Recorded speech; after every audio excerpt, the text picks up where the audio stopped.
High above the Nile's winding course, in modern-day Sudan, lies the ancient city of Napata. This wasn't just any city, it was the heart of Kush, a powerful kingdom that rivaled Egypt in wealth and splendor. Here, around 770 BC, Pir was born, destined to become one of ancient Africa's most remarkable rulers.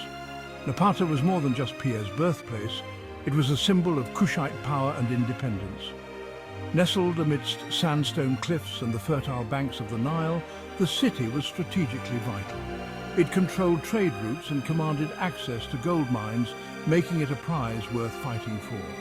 Growing up in Napata, Pir would have been steeped in the rich culture and traditions of Kush. He would have learned of the Kushite gods like Amun and Dedun, and heard tales of past kings who had challenged Egypt's might. This upbringing, combined with his own ambition and military genius, would shape Pir into the conqueror who would unite the Nile Valley under his rule. His story, however, is not just about military conquest, it's about cultural exchange, artistic fusion, and the enduring legacy of a forgotten African empire. By the 8th century BC, Egypt, once the dominant power in the region, was fractured and weak.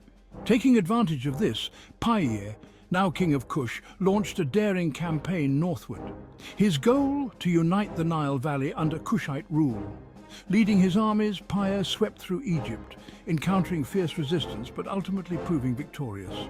His campaign wasn't just about brute force, it was strategic, targeting key cities and forging alliances to solidify his control. One by one, Egyptian rulers submitted to Pir's authority. He entered Memphis, the ancient capital, not as a conqueror, but as a liberator, restoring order and claiming the title of Pharaoh of Upper and Lower Egypt. Pir's victory ushered in the 25th dynasty, a period known as the Nubian dynasty. Under his rule, Egypt experienced a period of stability and prosperity. He revitalized trade, restored temples, and reasserted Egyptian power in the region, proving himself a shrewd and capable ruler. Pir's reign wasn't just marked by military success, it was also a time of great building projects that reflected the power and wealth of the Nubian dynasty. At El Kuru, near Napata, Pir chose to build his pyramid, a testament to his ambition and a symbol of his connection to his Kushite roots. This pyramid, though smaller than those of earlier Egyptian pharaohs, was no less impressive. Its interior decorated with vibrant scenes from the king's life and the afterlife. Farther north at Jebel Barkal, a site already sacred to the god Amun, Pir focused on expanding the existing temple. He added new courts, colossal statues and towering pylons, transforming it into a grand religious complex that rivaled the great temples of Egypt. These building projects served multiple purposes. They provided employment, stimulated the economy, and showcased the architectural skills of the time.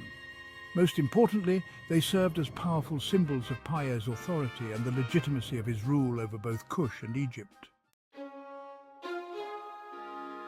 Under Pir and his successors, Egypt experienced a period of cultural and religious revival. The Nubian pharaohs, far from being foreign invaders, saw themselves as the rightful heirs to Egyptian tradition. They embraced Egyptian customs, religious practices, and artistic styles, blending them with their own Kushite heritage. This fusion of cultures resulted in a unique and vibrant period in Egyptian history. Temples across the land, many fallen into disrepair during the preceding years of instability, were restored to their former glory. Religious festivals, once neglected, were revived with renewed fervor. The Nubian pharaohs were particularly devoted to the god Amun, whom they considered their divine patron. They commissioned countless statues and reliefs depicting themselves alongside Amun, solidifying their claim to divine kingship and reinforcing their legitimacy in the eyes of the Egyptian people. For more content like this, smash that like button and subscribe for part 2.